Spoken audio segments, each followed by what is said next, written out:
Hello folks, and welcome to Monday's edition of MSN. I'm still suffering from the 20 Cronenberg I had whilst watching the FA Cup final, but let's get into it and see what sporting action happened. There was lots of things to be decided over the weekend, and plenty happened. So let's have a look.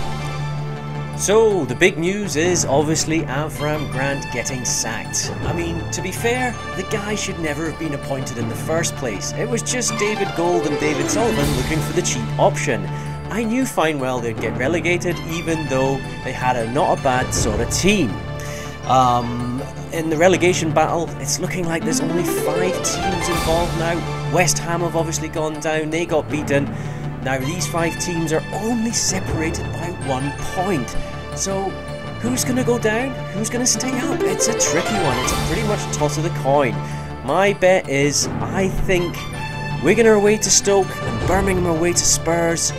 Those two looking like the shoe-in for the relegation. So let's see what happens anyway. Man United became champions. All they needed was a point against Blackburn. Some people are saying, you know, the penalty that Hernandez got wasn't really a penalty, but you can't really argue with it. Robinson did take him down. There was contact, so it's going to be a penalty. Liverpool lost against Tottenham. Bit of a setback, but not too sure about that one. I don't know why Liverpool lost. I didn't see the game or the highlights, so we'll just have to see what happened there. Let's have a look now. Manchester City obviously won the FA Cup final. Not the best of games, a little bit dull. You know, they won 1-0 Man City, but for much of the game it just kind of dragged on, and that's why I needed the 20 Cronenberg to get me through the game. Reading and Cardiff drew on Friday night 0-0 in the first leg of the semi-final playoff. I said to you these guys would draw 0-0, it would be a close counter. The semi-finals basically conclude in the next couple of days, so it's better to watch that. Rangers are now crowned the SPL champions after a resounding 5-1 victory over Kilmarnock.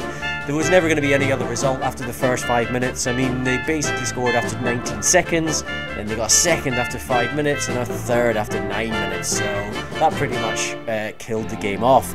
Celtic won 4-0 at Motherwell, but that was more a dry run for the Scottish Cup final on Saturday, which I don't think many people will probably watch because it'll be boring. Inverness had another fine victory against Hamilton. They won 2-1, which puts them on a point situation, which is very weird. So how on earth does that work? We're on basically 53 points as you saw, and the 2 guys above us are on less points, so surely we should be in 5th place. I don't know, the SPL needs to sort themselves out. So in other sports, tennis, Andy Murray had an amazing battle against Novak Djokovic on Saturday night. He came out a little bit tentative, lost the first set 6-1. I mean, Novak Djokovic is a great player, so wasn't too much of a shock there. But the second set, Andy Murray had such a great set. Came out and broke Novak Djokovic, then struggled to hold his serve a couple of times, but he still managed to do it.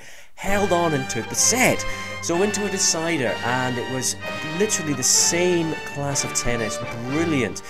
Both players holding their serve so well until it gained 6-all, went to a tiebreaker, and unfortunately Andy Murray got blown away in the tiebreaker, but still a good effort on clay, especially against a guy who's looking to beat the record of consecutive wins ever. I mean, this guy is on 39 wins in a row. So he went on obviously and beat Rafa Nadal, the clay court king, again. That's twice in 8 days he's beat him in a clay court final.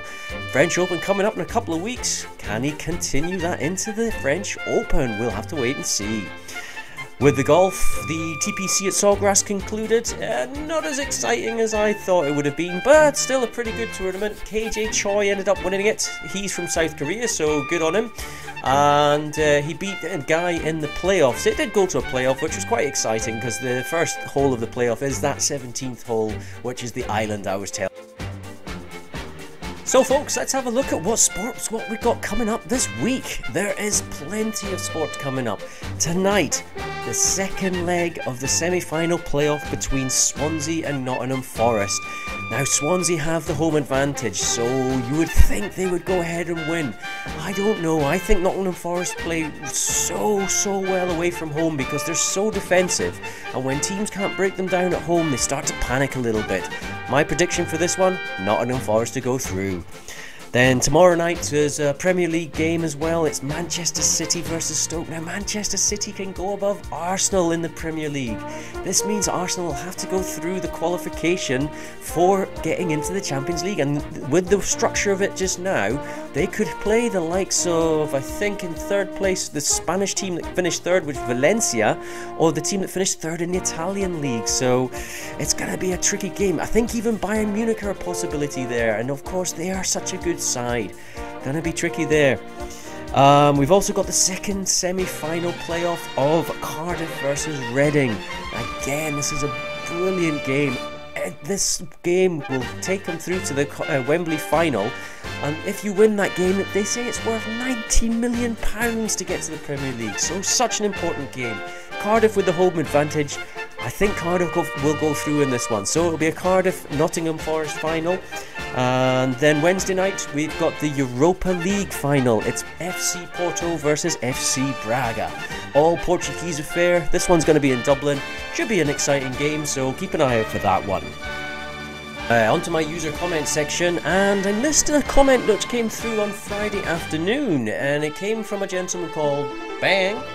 And he wanted me to mention the fact that there was a rugby league game on Friday night. Now this game was Warrington versus Castleford. Now I think it's kind of lucky I didn't mention this game, because if any of you had watched it, you would have seen an absolutely humiliation. And the guy that wrote the message is a Castleford fan, so he wouldn't have been too happy about the score. It ended up 62-0. Now, this is more or less the equivalent of, in the rugby union, New Zealand taking on Portugal in the World Cup. Or, for example, if Man United played Accrington Stanley and won 7-0. It's also like maybe Roger Federer in the tennis playing against me. Absolutely humiliating defeat. Now, Castleford had started the Super League so well, winning a few games, got themselves into the top half of the table, but in the last 4 games they've lost every single one and conceded 160 points on the way. Not looking good for the Castleford Tigers at the moment. Well, that's all I've got time for today, folks. Seems that the football season's coming to a close. Don't fret though, guys, we do have other sports. We've got obviously the Formula 1, the tennis, the golf, the rugby league, and I tell you what, before you can blink your eyes twice, you'll be watching out for the Champions League qualifiers in July, and that will be the dawn of a new football season. Oh yeah. So basically, my name is Magoo. Thanks for watching Magoo Sports News. I'll see you guys on Friday, and I'll give you a little preview of what's coming up. It's going to be the end of the football Premier League season, so let's keep an eye out for that. Enjoy your week, guys. Thanks for watching.